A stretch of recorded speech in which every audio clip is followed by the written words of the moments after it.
Welcome back to another episode of The Wellthy Woman.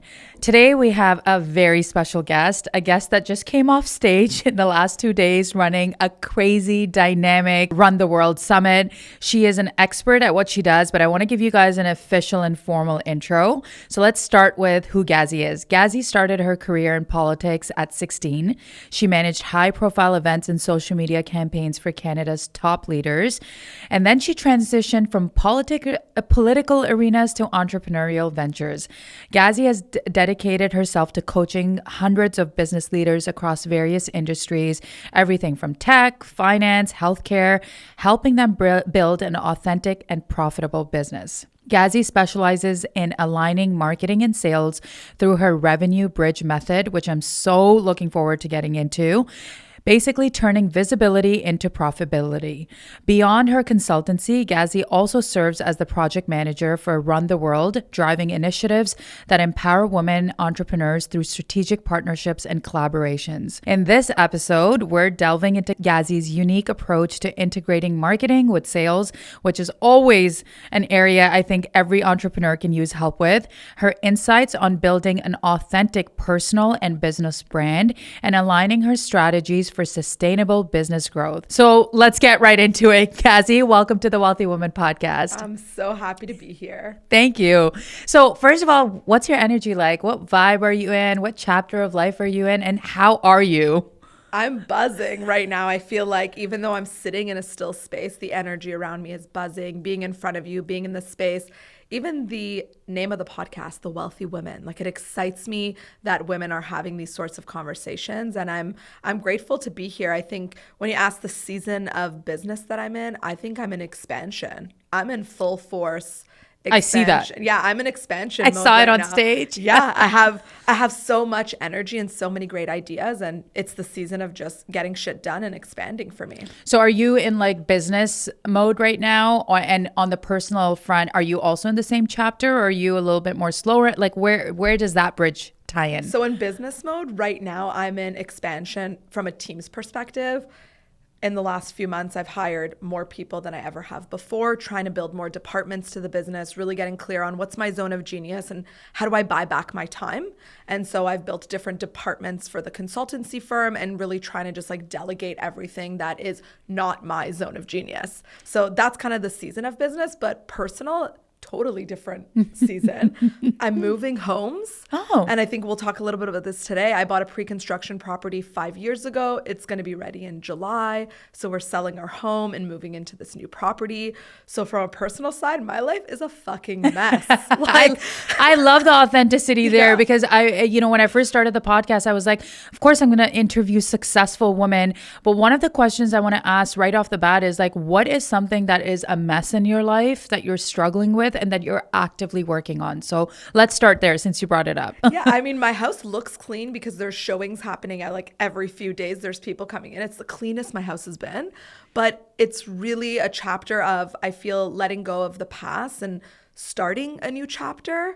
So that's like, I could get emotional. I bought this property 5 years ago, not knowing if I could get it done. I was a young woman, single in my early 20s, being like, am I really going to buy this right now? Like the beginning of entrepreneurship. How do you know you're going to have the money to do it? And now I'm so close to it. And it feels like, even though I'm letting go of a version of me, I'm stepping into this new investor version of me as well, which I'm really proud of because 5 years of those payments and I'm at the end now. And it's just feeling like, even though the house looks all beautiful, shit's in boxes. We're in the middle of moving. My jewelry, which I love, is packed into a bunch of I love your jewelry. I saw your jewelry on the weekend too. I'm like, this girl's jewelry is on point. I had to take my jewelry closet down. I have a jewelry closet with all of my favorite jewels. That can't be there for showings. My realtor was like, this is too distracting. Get rid of it. So my life is in boxes. My life is messy, but at the same time, that's the balance of life, right? It's never perfect. And if one thing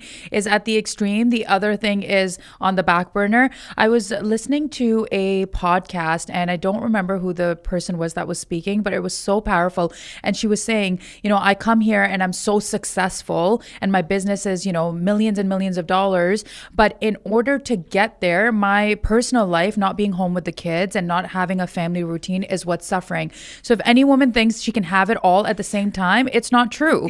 Because you have to give up something in order to get something, and each place has its own time. Yeah, balance is an illusion. And I feel like, you know, we throw that out so often, like finding balance and balance between personal and work. And it almost creates this like false narrative that you're like, oh, I'm like striving for this balance that never really exists. It's a compromise. We only got 24 hours in a day. Yeah. And so at any given time, you're giving and taking. And so this weekend, no, I didn't see my family. I was sleeping in a hotel room, practicing my notes, being an MC for a room full of 250 women. And by the way, you did an incredible job. You. Like, Thank honestly, you. your But I didn't energy, hit my F45. Yeah. I wasn't eating the way that I would.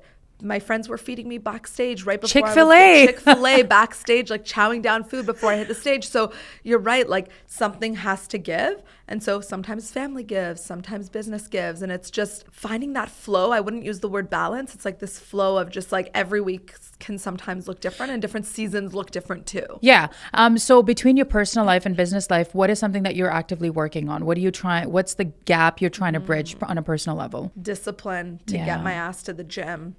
Girl. You know, and I know you get it because I see you too. It's, even though we're saying it's like it's personal, it's like the gym, it has so much to do with business, because that same discipline to get my ass to that F45 class or get my ass to yoga is the same discipline that it's like, did we send the proposals on time? Are we meeting our deliverables when we say we would? And so being our word, I practice as a whole, but gym right now is the tool that's helping me practice that. And it's a challenge. Oh yeah, I agree. I completely relate. And I feel like the gym should be called like a mental health, a place where you just go because it's actually working your mindset more than it is working your physical body. Like going to the gym is almost like going 100% in all other areas of your life. But there's so much, like you were saying, there's so much guilt for not hitting that, even though you're in that zone of genius. I have gone through that. Like I've been at the gym and in my fitness journey for the past year, and over the last like month and a half, it's almost like it didn't even exist. And every day that same like thought in my mind, oh my God, I didn't. And it's hard balancing those thoughts, right? It is hard. But then on the other side of it, when you do get it done, again, those inner thoughts of like, I fucking did it. Oh yeah. You know, like I did an F45 challenge, 45 days, 4 times a week. I've never in my life worked out that much. I was crying. Oh yeah. Like I do not want to go, but I committed to doing it. And like, I could also see, if I look at my business numbers and how together my team was during that time, I'm like, it's not a coincidence that my discipline in my personal life and my commitment to myself was bleeding through to the team and to our results and to our clients. So, you know, last week I didn't hit the gym once because I was just full conference mode, but I gave myself grace of like, it's life. Yeah, I'm doing the best I can. And you're moving, you're in boxes. So actually, I would love for you to tell the audience what you did this weekend for anyone listening that doesn't know. What was your role? What did you do? And what happened? So if you're in Toronto, you might or may not know Run the World Summit. We're a group of women that create experiences and events for women. And so whether we're doing pop-ups in some of the biggest malls in Toronto or hosting events just for women over a weekend or over a few hours,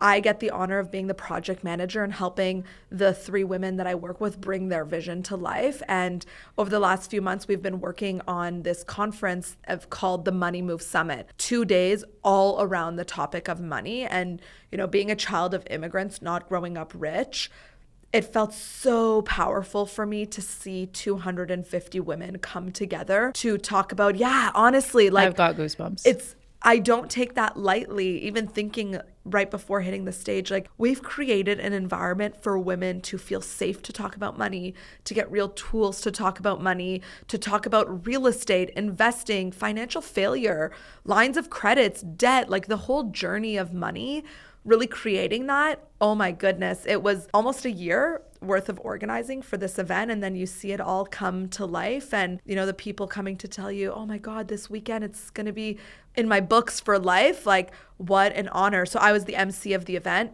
2 days, full energy. I had the honor of introducing people like Julie Black, yourself, the panels that were happening. what a journey, honestly. Yeah, being a part of it and sitting back and watching even after my panel was done and being part of the audience was where I felt the power. Yes. Like being part of the community and watching and listening. I'm like, thank God we are in 2020 fucking 5 where all these conversations can take place and young women can actually leverage this and create better lives for themselves. Absolutely. There's nothing more I love talking about than wealth and wellness, honestly, and in all aspects we need it. So that was incredible. Now walk us through what you do, because I see you online. I see you like such a charismatic personality, and I want the audience to know what you do in terms of consultancy and your business. Yes. So my business is called Sales Beyond Scripts.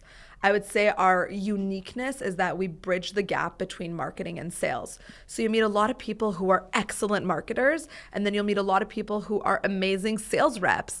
But when those two things don't work together, you're actually leaving money on the table. So it's awesome to have a lot of leads, but if the leads don't convert, you're still not making money. It's incredible to have a proven sales framework, but if you don't have a full pipeline, you're not able to implement it, you're still leaving money on the table. And so what makes us really unique is we bridge the gap between sales and marketing, and we kind of get those two working as an engine together. So we're helping you create leads and attraction and eyes, but then we're also helping you build that client journey that can actually convert those leads and those potential buyers into loyal clients that will help you scale your business. Okay, so I want to break this down just so it's digestible. And I think for any of you that are female founders listening to this, business owners, or you're working corporate, or you have a side hustle, I think marketing and sales are the two areas that it almost feels like a chicken and egg story, because every time you talk to an entrepreneur, and if you're listening and you're like, I don't know what to do first, should I do marketing? Should I focus on my brand?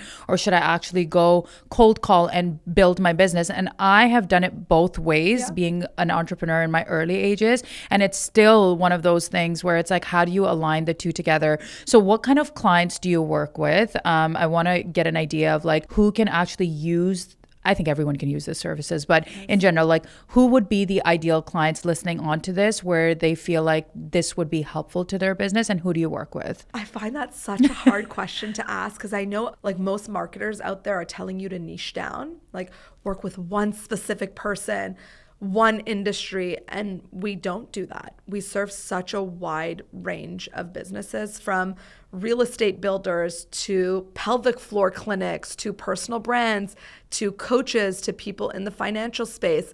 We don't really have one ideal client. I love that. I do too, because as an entrepreneur, I think I attract people based on energy.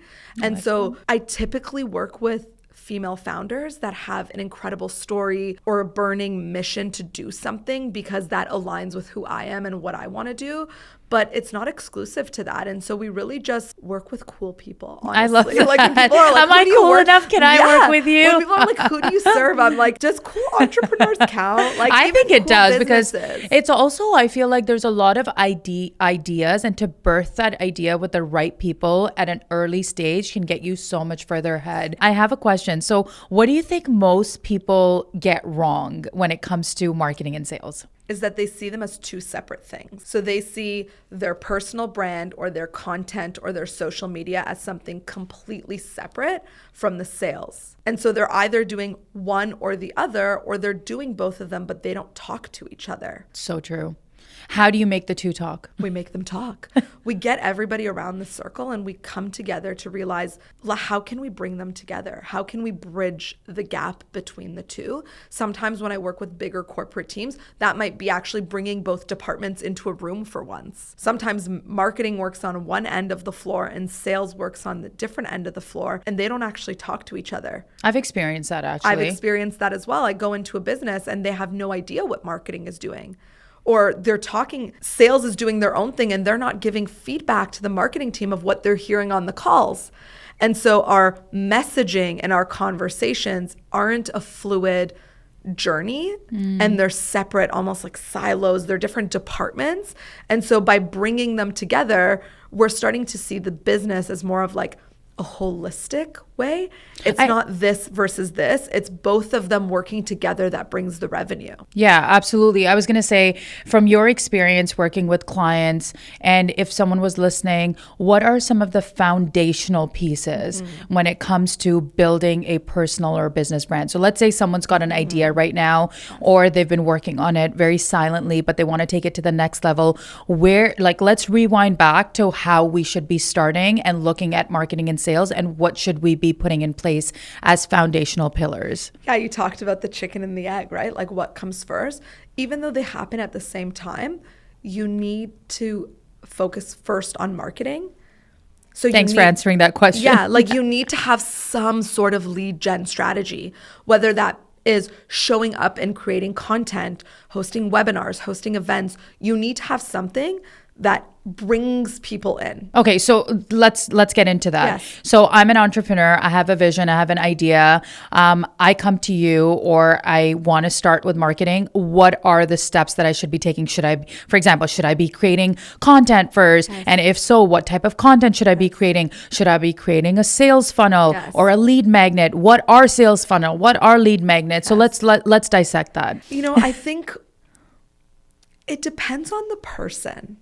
I don't want to give a cookie cutter answer, because if I tell you create content 5 times a week and that is not who you are, it's going to be really hard to follow that strategy. If I tell you create an automated funnel and that gives you the ick, then maybe that's not your strategy. So I think the first thing that I do with clients is like, what would you like? What feels good for you? For you, maybe it's hosting events. You love community. That brings you joy. For someone else, they're like, I've got 3 little kids at home. I can barely keep my home together. You want me to host events? Like, that wouldn't work for them. So I think first and foremost is about zooming out and being like, what are you trying to build? What do you want to create? And then trying different things that work. With that being said, I think in 2025, it's non-negotiable to be creating content. Yeah, I was going to say, give me some options. So let's say there's a mother with 3 kids. Content, I hate content, but I have a great business and I want to build it. What would be some marketing tools that you would suggest implementing from a content or even brand perspective? Yeah, I think, it makes me think of this woman I was speaking to last week on her podcast. After the pod, we were just chatting and she was like, my best ideas come in the morning when I'm creating lunch for my kids. And so I told her, get out your damn phone, turn the camera on, put it in front of you. As you're preparing lunch, talk to camera. So for that person, that might be the way. And for someone else like you, where you're like, I just love the tech being set up and showing up behind the chair and just sitting down and recording a podcast. That's my favorite way of creating lead gen, because for me, for example, my best ideas come just in conversation like this. So maybe batch content might not be for someone. So you kind of find your own way. But overall, I would say you have to be creating content. You have to be showing up online, whether it's writing a blog on LinkedIn, showing up on stories, creating reels, whatever it is. My freaking lawyer and my dentist are creating content. I was just going to say, is that a non-negotiable now? I would say it's a non-negotiable. And I would say another part of the non-negotiable when we're talking about marketing is we're seeing people move away from business brands. So they're ditching logos, fonts, colors, and they're moving more towards personal brands. Okay. The people behind the business. And so, you get that because you're also creating your personal brand. I'm creating my personal brand. It's about showing the person behind the business. Things like logos and company names, those are more optional. They don't resonate as much anymore. It's not understanding that sales is a human thing and buying is a human thing.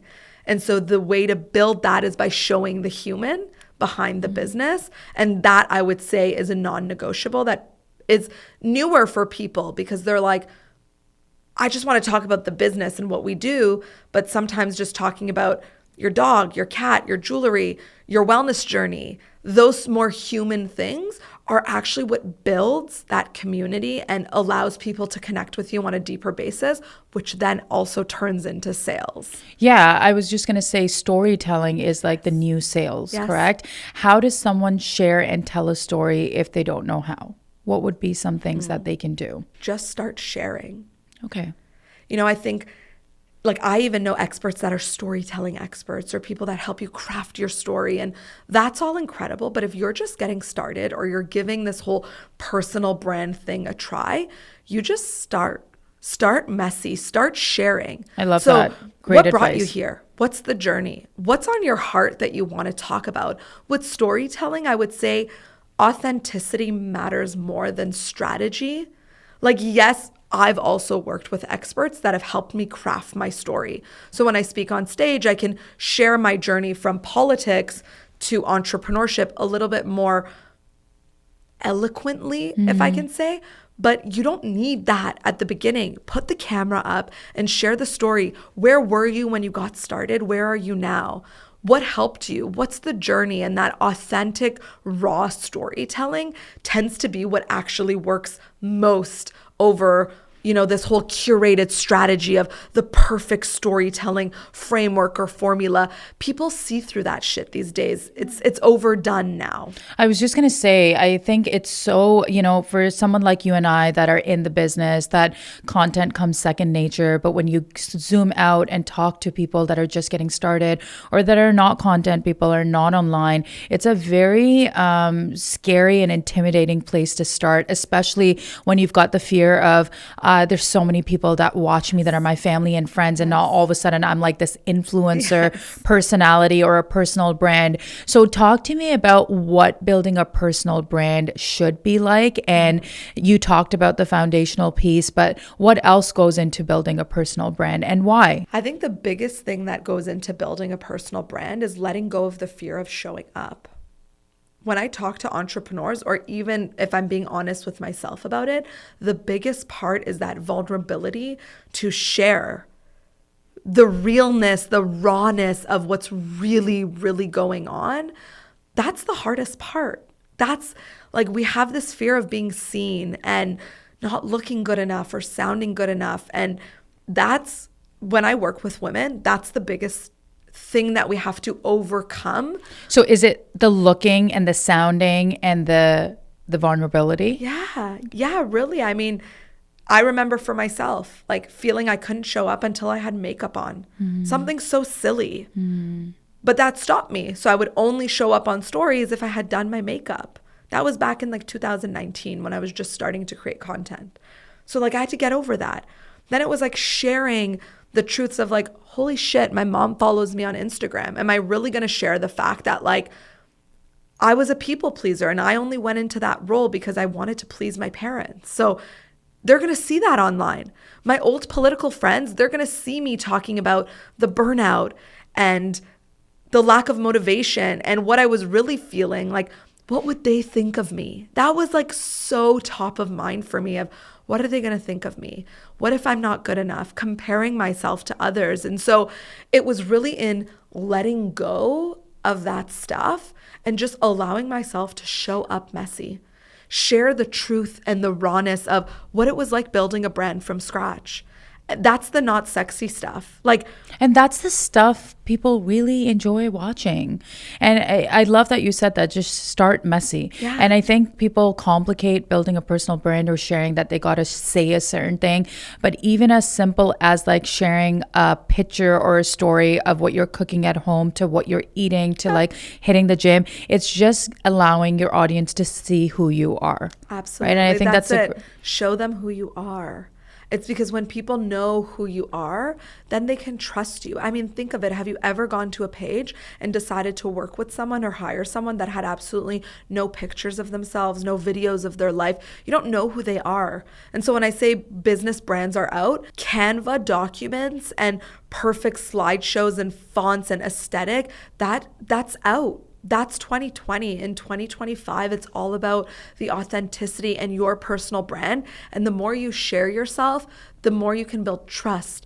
And that's the key to building community. So, you know, the community that I've built, it's not because I show up perfect. Most times the people that resonate with me and send me messages and come to my events or hire me to work with them, because they're like, you get what it's like.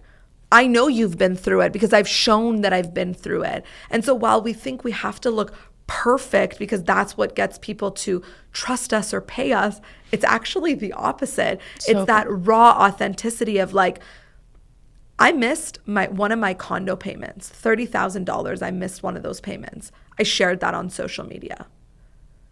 I was fucking ashamed of myself because I'm like, if I miss a condo payment, why would people trust me with their business? But it's when I shared that of like, oh my God, this happened to me, where people were like, wow, thank you. Thank you. Thank you for being real. Yeah, even this weekend, my colleague Zaina shared that in one of our first conferences, we lost $30,000. People look at our events and they think, oh my God, they have it all figured out. We do not. But in sharing that and being vulnerable, people realize they've been where I am. And so in sales, that's a huge trust connector.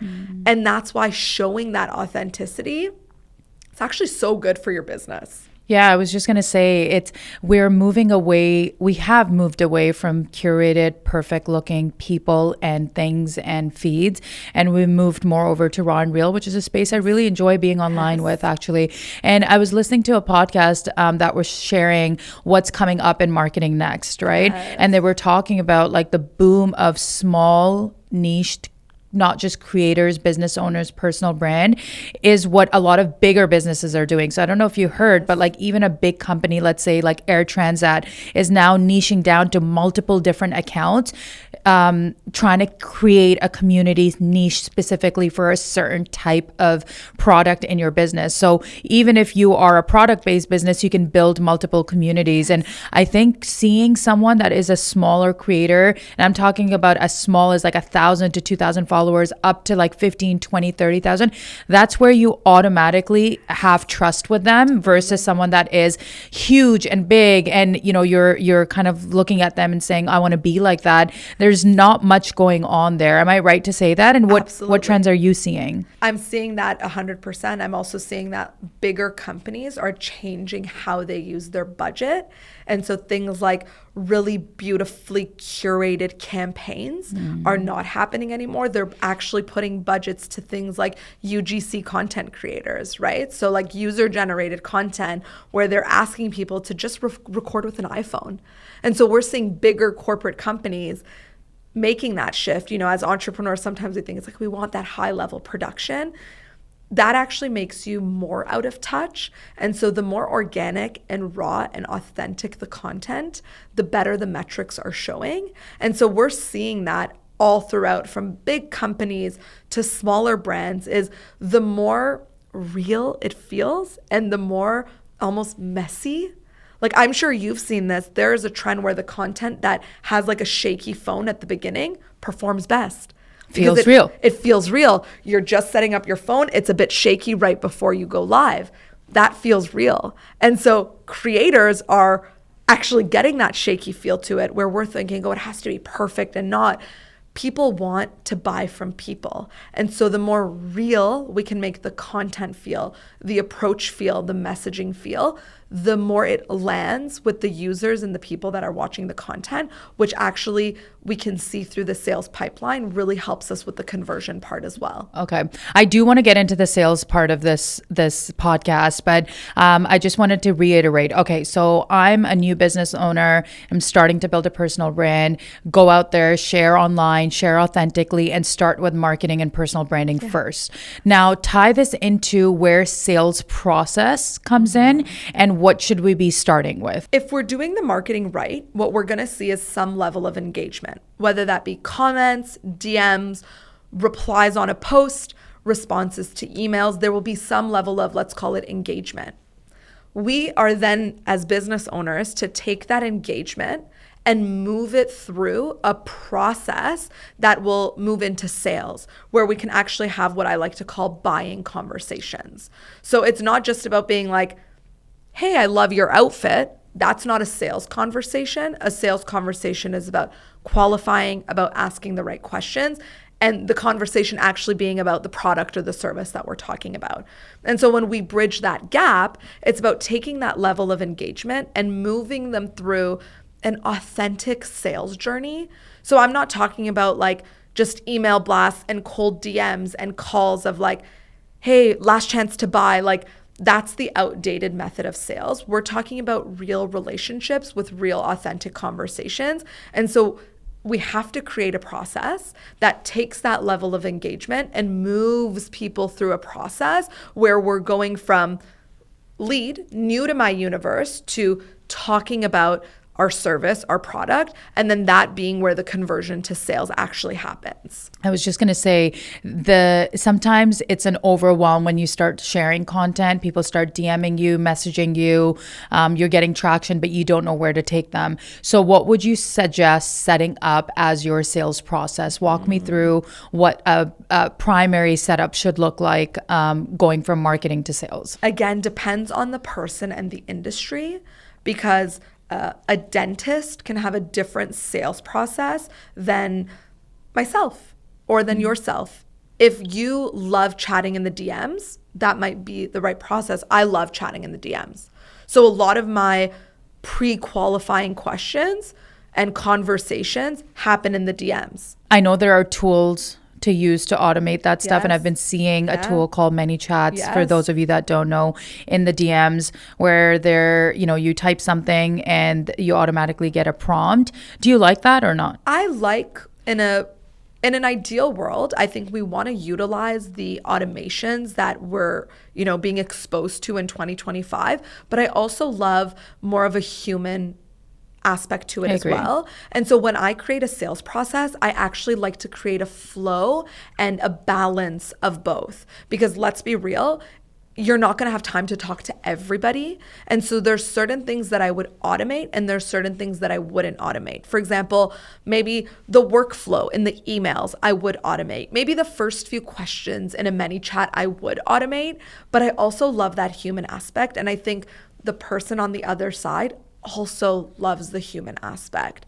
So I've been turned off myself as soon as I know it's automated. I've lost interest and I don't want to talk. And I think that's because it's also overuse of that app since it's came in, and everyone's implementing comment grow. And I'll send you, I think the comment a word and I'll send you something is still great. It's great for engagement. I'm almost wondering also from you talked about setting up someone's sales strategy. Can you give an example of a brand or a business, personal brand that you've set up, just so you can walk us through what a sales strategy would look like? Yeah, I just want to touch on the comment strategy. I think the comment below, and I'll send you this, still works. But the way that I make that authentic and a little bit more real is if I'll say that and then I follow it up, even if I use a ManyChat automation, I'll then plug in a voice note. Oh, I didn't know you could do that. That would be me. I would stop the automation after the first trigger. And then I would allow for the human aspect to come in. So again, I want to be smart as a business owner to automate certain parts of my business, especially with the growth of AI. Like, you don't want to be slacking on that. But in a world where everyone is doing that, if we do something different, we stand out. And so when people actually get a voice note from me, they're like, oh my God, that's a real human? Gazzy, this is you? It's like, yeah, that's me. And so even if the trigger is sending them an automated email, I'm following up with that person voice note of like, hey, did you check it out? How was it for you? What was your main takeaway? And so it's this really beautiful balance between automating things for efficiency, because again, sometimes the companies we're working with, they're like hundreds of leads at a time. We can't touch them all at once with the human aspect, but we can use AI and automations to qualify certain things and then only touch the human touch with those that are qualified and ready for that at that point of the sales cycle. Okay. Can you, I'm going to go back to, can you walk me through a sales strategy for a business? Let's say a personal brand, because I think a lot of people are building personal brands and I know it's very unique to everyone's own, but just like a simple standard implementation of marketing and sales that you've been able to do and that you think like should be foundational pieces when it comes to sales. Yeah, so everyone's in my DMs, everyone's messaging. I don't know where to take anyone. Yeah. Where should I lead them as like a basic place? Should I lead them to a newsletter? Should I lead them to a magnet, which we talk about a lot? Should I lead them to a webinar? How do I actually fulfill that sale process without losing my client? I would work backwards and ask, what is the goal? What would you love? So if you are someone who loves doing webinars monthly, that's a great idea to funnel all of those DMs and comments to an invitation to that monthly webinar. If you don't like speaking live in front of people and you don't care for that and you love writing emails late at night, then you should push people to a newsletter. If you have a lead magnet that you want to push them to, you should push them to that. So I know I'm not exactly answering your question. And I know, because it's unique to everyone. Unique, and that's why we want it that way. So for me, I just came up with something I'm super passionate about. We haven't even launched it yet. It's called the conversion gap audit. So a lot of clients will come to me and I realize in my qualification process, I'm asking a lot of the same questions. And so I'm like, what if I automate that part of it? And so we created like a 20 question kind of survey where based on this, I can assess where your business is at.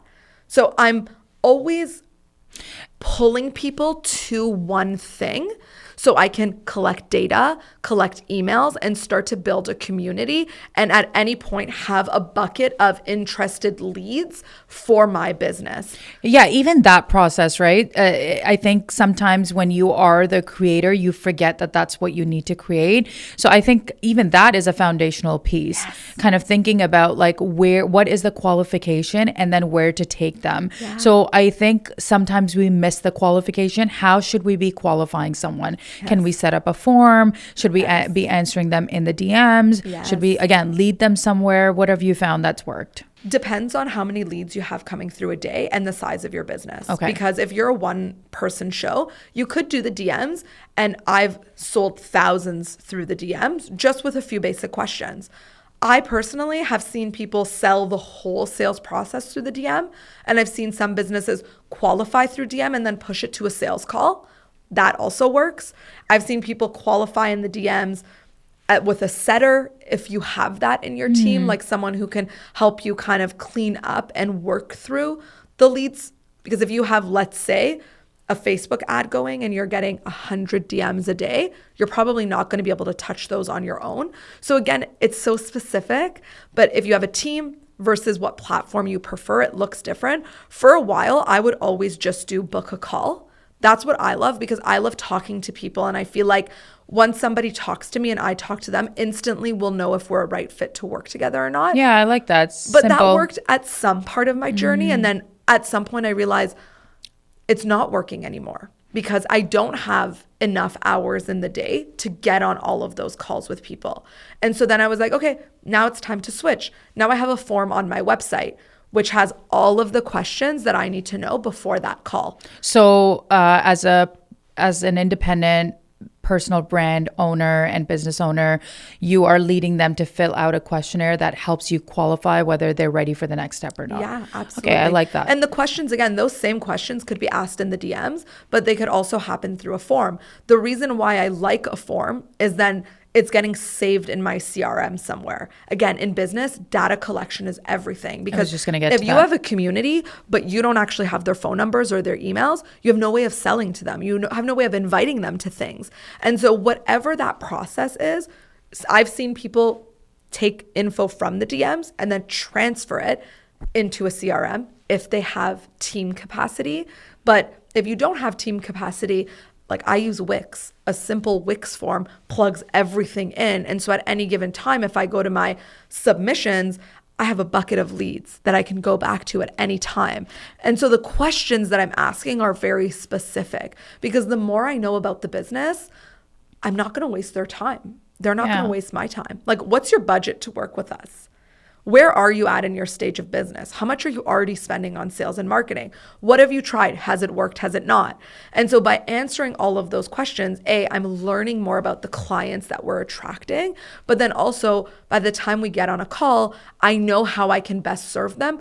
And sometimes I can't serve them and I have to refer them to somebody else. But those questions help me understand if we're going to be a fit or not to work with each other. Yeah, absolutely. I'm like a pure witness to experiencing this myself, building a whole brand and then losing my Instagram account and not having any of those leads and those businesses because I didn't know where to take them. And I wish I learned that earlier, but those are the things that I'm learning now, building the Wellthy Woman community. Yes. I was going to ask you, since you are talking about systems and you're a systems girly, and I know a lot of people now believe in automation and systems as being one of the core pillar other than marketing and personal brand, what online system would you recommend for every business owner to set up from day one? Some lead generation system, something to collect emails and phone numbers. It could look different. Like the platform doesn't matter. The platform might matter based on how many leads you have coming through, what integrations you need, what your budget is. And so if I'm working with a corporate company, like I love a HubSpot because we can run a lead magnet, it collects it, I can manage it to the sales rep.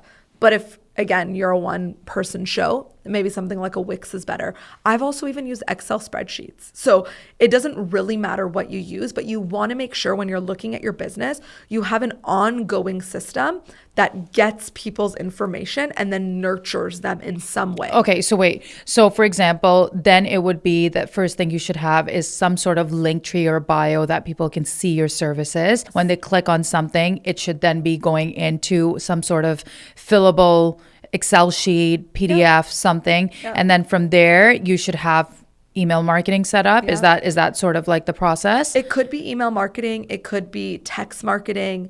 It could be a one-to-one check-in. So you're just thinking about what that nurture process is. You can use different ways. It might be in-person events. It might be a lead magnet. It might be a weekly newsletter that you give. But what you want to think of is you're giving something to get something. And so what can you give in exchange for emails and phone numbers? Maybe it's a meditation. Maybe it's a worksheet. Maybe it's a process. Maybe it's a framework. Whatever it is, maybe it's an event. Maybe it's a wait list. You're giving something. So whatever that looks like for your business, and then you're getting something in return. Now, and then when they give you that email, you have to keep giving to them. That's a big part of it. Yeah, I was just going to say, let's say you've gotten the email, now you got to nurture them.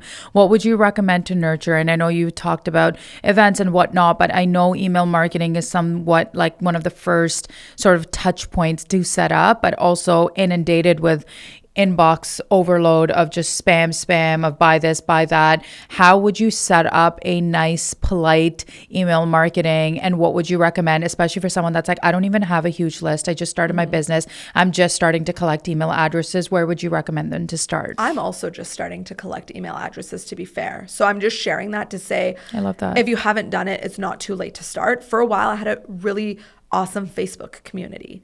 So people would come into a Facebook group. That was in 2021. So I had a community in a different way that I was nurturing. So I just share that to say it's not always one way, but you have to find what works for you. So I'm not an email person. I have grammatical errors. My friends always say, even in my text, like I write like a poem, like a few words, and then a few words. I can't finish sentences for the life of me, but I'm great on video. I'm great about talking on a topic. So for me, I did weekly Facebook Lives on a topic. For like over a year, I was doing twice a week Facebook trainings. That worked for me. And then I would send an email. Hey, if you want to learn how to do this, watch my Facebook workshop here. With gratitude, Gazzy. That was Simple. That was it. Some people are like, you won't catch me going live any day of the week, but I love 12 o'clock sitting down in my room, writing an email. That's for me. Like drinking a glass of wine, that's where my inspo comes. And so you have to find what works for you, but you have to have a system. This is all long-term strategy. I am totally against X amount of dollars and X amount of days, like that quick, rich strategy. If you're wanting to build a sustainable business, you have to think long-term. And so when you think about it long-term, is what is it that you can do repeatedly? So for me, showing up on stories is something I can do every day. Creating a reel, I can't do that every day. So whatever that nurture looks like for you, what can you sustain over a longer period of time? That matters based on your budget, your team, your capacity, so on and so forth. So nurture can look different for any business, but what you're keeping in mind is you're giving value to people on a consistent basis, whether it's text, video, spreadsheets, frameworks, whatever it is, you find what you can do. And then you have to do that over a longer period of time. I always tell people you have to stick to it for 90 days for us to know if it even works. And so whatever you're doing, you just want to think about it in a long-term strategy. I like that. I think there's so much noise from building an email list to selling a course and doing that and, put together a webinar and charge and make 20 grand on a weekend, that we really need to shift, especially entrepreneurial mindsets, to build long-term businesses, sustainable businesses. And that is something that I realized too. What is something that you can continue doing that is authentic or easy for you to create and do on a daily basis? That's part of your personality, so that you're not constantly either, tapping out, feeling overwhelmed, and you can provide and give back. So I love that. You've worked with over hundreds of entrepreneurs. What do most successful ones that you've seen that you've gone from zero to somewhere? I don't want to say 100, just because, there's a process and the 100 always changes, but that you've seen do differently. What are they doing differently, the successful ones? They're not getting distracted by shiny objects. And I know in entrepreneurship that can be so difficult because every week there is a new strategy, a new platform sometimes, a new fresh analytics that you're trying to follow. And so what I find about the most successful entrepreneurs I work with is they don't do a lot of things. They do a few things, but they do those few things really, really well. And so it's not about doing email marketing and the Facebooks and the webinars and the text messages and the content. Like, you can't do everything. So pick a few things and do those really, really well, and do them for a longer period of time. Because if you're switching, you never know what's working. Yeah, I agree. I think one of the biggest hurdles that new entrepreneurs or founders starting businesses face is they just don't know where to begin and what to start with. Would you recommend hiring someone like yourself or getting a content person to help with that is a good start? It depends where you're at in your business and what you're going to hire first. Okay. What should you hire first? I always say executive assistant first. Oh, okay. I always say someone that can do.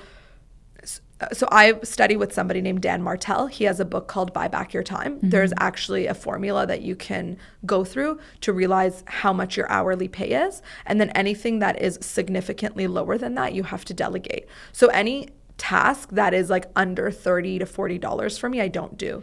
What if you don't have the money, right? You're starting out, starting a business. You just focus on the thing that will bring you enough money to do that first. I didn't hire up until I would say around like the 11th month of my business. That's when I passed 6 figures. And then that's when I was like, okay, like I think now is the right time. I'm blessed because my executive assistant is my best friend. That's amazing. So like we're ride or dies. We're in it. Anything like calendar invites, emails, my schedule, booking things for me, making sure I have it in my calendar, all of that is delegated. My next thing now is more so media.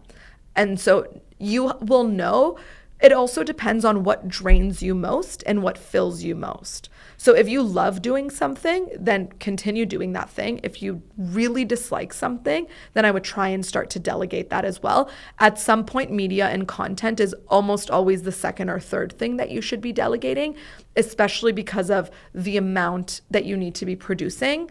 You just can't do it all on your own. Most creators are posting multiple times a week. And so if you do have the resources financially to delegate, that is such a smart move, because the more content you put out there, the more leads you get, the more engagement, the more buying conversations. So at first you're putting out money, but it's really an investment that ends up bringing more and more. Yeah, absolutely. I was going to say one thing that I've learned later on in my life as an entrepreneur is spending the time on money making activities versus all the other stuff. And I know that goes down to delegation and that goes down to hiring out. But if you can't afford any of those things, taking a look at what you're working on, and the top priority should be what makes you the most amount of money, and spend most of your valuable time doing that. And that that's been a game changer. Absolutely. Because all the other stuff just like drains you and bogs you down. You don't get to work on your actual craft and what you're really good at. And sometimes it's just busy work. Like, let's be real. Yeah. If we look at our calendars, sometimes we're not even doing stuff that moves the needles or brings in money, like scrolling on Instagram. Like that, in some cases, can be income producing, but if you're doing it the right way. And so it's not about doing all of the things, it's a few things and doing it right. My responsibility as a CEO is to bring in money. If there is no money, there is no business. Mm-hmm. And so I do just a few things, but I do a few things really well. Like podcasts. I know time and time again that I've gotten more podcasts, more MC opportunities, more clients from doing these. So I don't do podcasts because I love them. Yes, I love them, but I've also looked at the numbers to see, is this an income producing activity? Yes. And then do more of it versus, those calls of like, can I pick your brain? Those are not income producing activities for me. So I don't do that stuff. And so if you look at my calendar, there you can see a trend over a few months. There's a few things that I do consistently: networking, phone calls, buying conversations, and content. That stuff produces income for me. So if you look at my calendar, you can see I do those things often. This is gold, you guys. If you're listening to this, I want you to pay attention to what she's saying, because I think so many of us founders and entrepreneurs are lost in the busyness of trying to create a business that gives us freedom, but in return we're creating a business that just keeps us busy, and we're chasing freedom. And setting up these right things and understanding what you're really good at and getting clear on that and providing that value is how you're going to grow your business. So thank you for sharing that. I have so many questions for you, but I want to specifically get down to a couple that I want to know. One thing I do want to ask is, if someone comes to you with an idea for a new business, and I don't know if you do that yet, but how would you go through validating that idea, right? Before going through this whole process, whether it's starting a small consultancy business, starting a small product line, or starting a service-based business, something you're good at, how do you validate that in a few simple steps? You test it out. You try selling it to at least 20, 30, 40, 50 people. And you see, if I look at, some of the clients that I've worked with, even myself, my first iteration of my business in 2020, I'm like, okay, I'm just going to try and sell this version of it. I'll try for 3 months and see if it works. So you just have to test it out. Before the testing phase, I would really zoom out and ask ourselves, what would we love to create? What would we really love? What would it look like if we, go out 90 days from now and you're like, Gazzy, I fucking did it. I hit the goal. I could not believe I did this. What would we have created? And then from there, just go and test it out. Because a lot of times we stay in this analysis mode of building. I don't build anything until I test it out. No websites, no marketing material. You could probably test out just with cold calling to your phone list. Just go through your phone. If you have a new coaching program, I did this with my client Marnie. I was like, go get 5 people and give them an incredible rate and run them through the program for 12 weeks. Let's see what testimonials we have. Then we'll sell it a second round. And so it's really just about testing it, putting it out there, because in theory, it can work, but if in practice it doesn't, we don't know. And so the first thing to do is just test it out, give people an incredible rate, tell them, hey, I'm just giving this a try. As one of the founding members of this program or of this service, you're going to get an incredible rate in exchange for an incredible testimonial. That's how I've built so many businesses and so many new offers.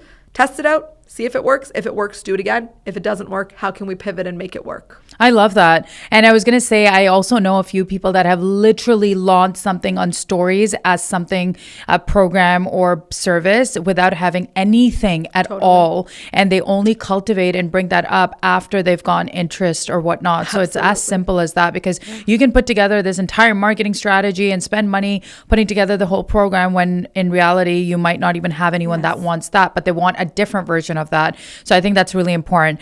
2 more questions. For the woman listening who feels stuck or unclear, what's one strategic step she can take today to move forward? Just take one step. I know it sounds like it can't be that easy. It's that easy. You have an idea. What's the next best step you can take to move?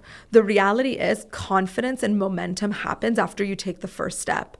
And so if you've never posted a piece of content, post. If you haven't sold in a few months, try selling. If you haven't gone to an event, go to an event. If there's someone you want to collaborate with, send a DM.